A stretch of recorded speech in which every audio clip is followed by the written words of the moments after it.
जय हिंद साथियों, मैं डॉक्टर हृदय चौधरी आप सभी का स्वागत है मेरे YouTube चैनल पर। आज हम आपको कुछ ऐसे सवाल और जवाब बताएंगे जो कि प्रतियोगी परीक्षा में आपके बेहद काम आएंगे। और अच्छा सामान्य ज्ञान होना ज़रूरी है, क्योंकि यह लोगों को दुनिया की अच्छी तरह से समझ रखने, सार्थक बातचीत में इन्वॉल्व होने का सही फैसला लेने में मदद देता है और एक विस्तृत ज्ञान को जन्म देता है। जितनी अधिक जानकारी होगी उतना ही आप बातचीत करने में सहज महसूस करेंगे, तार्किक बातचीत कर सकेंगे। और पहला सवाल आपके सामने है, भारत का कौन सा राज्य अंग्रेज़ों का कभी गुलाम नहीं रहा? भारत का वो कौन सा राज्य है जो कभी अंग्रेज़ों का गुलाम नहीं रहा? अगर इस प्रश्न का जवाब मालूम है तो आप कमेंट करिएगा। और इसका आंसर है, भारत में गोवा वह राज्य है जो कभी भी अंग्रेज़ों का गुलाम नहीं रहा। गोवा है भारत का राज्य जो कभी अंग्रेज़ों का गुलाम नहीं रहा। ये अक्सर परीक्षाओं में पूछा जाता है और इसकी जानकारी होनी भी ज़रूरी है, क्योंकि पता होना चाहिए भारत में वो कौन सा राज्य है जो कभी अंग्रेज़ों का गुलाम नहीं रहा। गोवा वो राज्य है। आगे चलते हैं और प्रश्न आपके सामने है, दुनिया के किस देश में 2 शादी करना अनिवार्य है? हर देश की अपनी संस्कृति होती है, लेकिन ऐसा भी है कोई देश जहाँ 2 शादी करना अनिवार्य है। तो इसका आंसर है, आइसलैंड ही वो देश है जहाँ 2 शादी करना अनिवार्य है। आइसलैंड वो कंट्री है जहाँ पर 2 शादी करने की मान्यता प्राप्त है, यानी कि 2 शादी करना अनिवार्य है। आगे चलते हैं और प्रश्न है, किस देश में हाथी को मारने पर मौत की सज़ा होती है? क्या आपको मालूम है कि वह कौन सा देश है जहाँ पर हाथी को मारने पर मौत की सज़ा होती है? तो इसका आंसर होगा श्रीलंका। श्रीलंका ही वह देश है जहाँ हाथी को मारने पर मौत की सज़ा होती है, यानी कि अगर कोई हाथी को मार देता है तो वहाँ पर मौत की सज़ा दी जाती है। आगे बढ़ते हैं और प्रश्न है, भारत के किस शहर को संतरों का शहर कहा जाता है? ये एग्ज़ाम में अक्सर पूछा जाता है इस प्रश्न को, तो शायद आपको मालूम भी हो, कमेंट करना अगर आपको सही जवाब मालूम है तो। भारत के किस शहर को संतरों का शहर कहा जाता है? तो इसका आंसर होगा, महाराष्ट्र का नागपुर शहर ही संतरों का शहर है।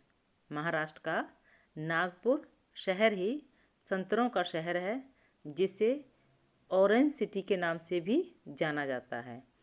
तो प्रश्न इम्पोर्टेंट है, याद रखिएगा कि महाराष्ट्र के नागपुर शहर को संतरों का शहर कहा जाता है और इसे ऑरेंज सिटी के नाम से भी पहचाना जाता है।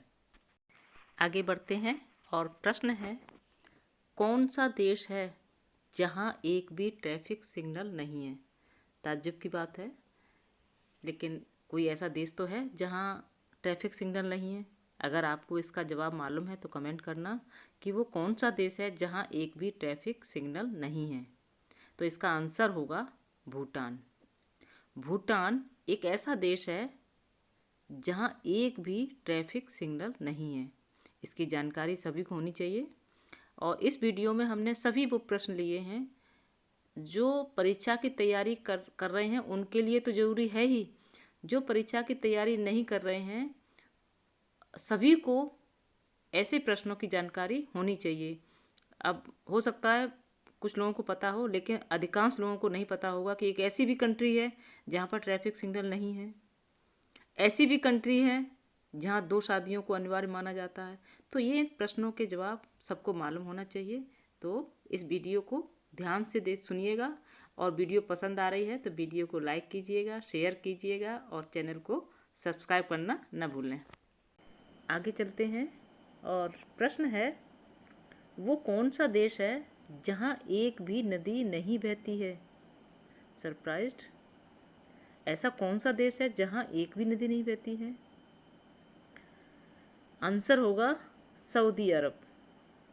सऊदी अरब एक ऐसा देश है जहाँ एक भी नदी नहीं बहती है और इसके अलावा यहाँ बारिश भी बेहद कम होती है।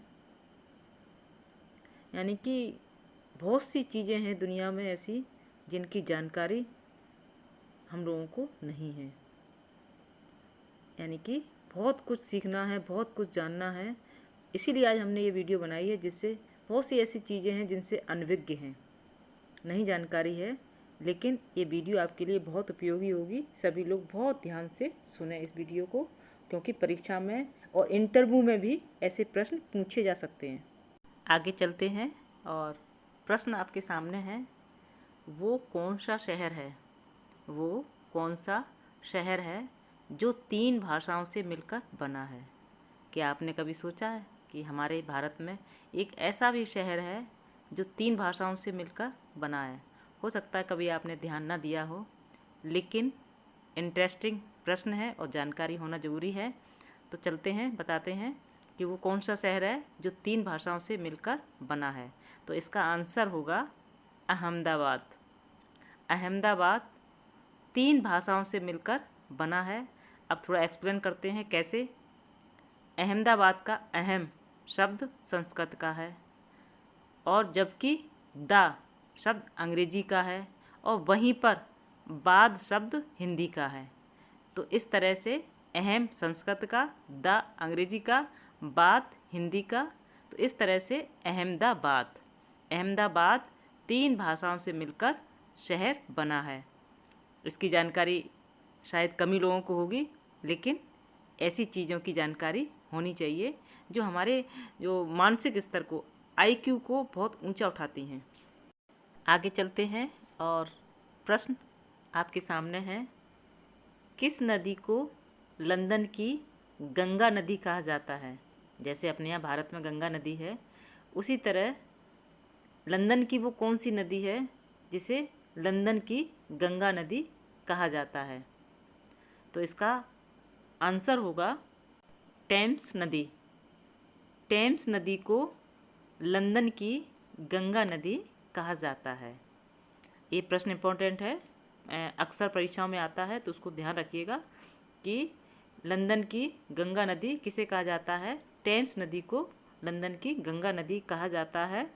और ख़ास बात है कि टेम्स नदी अपने मार्ग में 38 सहायक नदियों से मिलती है। 38 यानी कि 38 सहायक नदियों से मिलती है। ये टेम्स नदी की खास बात है। पूरी वीडियो सुनने के पश्चात आपने महसूस किया होगा कि इस वीडियो में बहुत से ऐसे प्रश्न हैं जिनकी जानकारी सभी को होनी चाहिए, चाहे वो परीक्षा की तैयारी कर रहा हो या नहीं कर रहा हो। ये ऐसे क्वेश्चन हैं जहां हम बातचीत करते हैं तो इनके जवाब हमें आने चाहिए। तो इस वीडियो को आप ज़रूर पसंद आई होगी, तो वीडियो को लाइक करें, शेयर करें, और चैनल से अगर जुड़े हैं नए तो चैनल को सब्सक्राइब करना भी न भूलिएगा। इसी के साथ जय हिंद, जय भारत।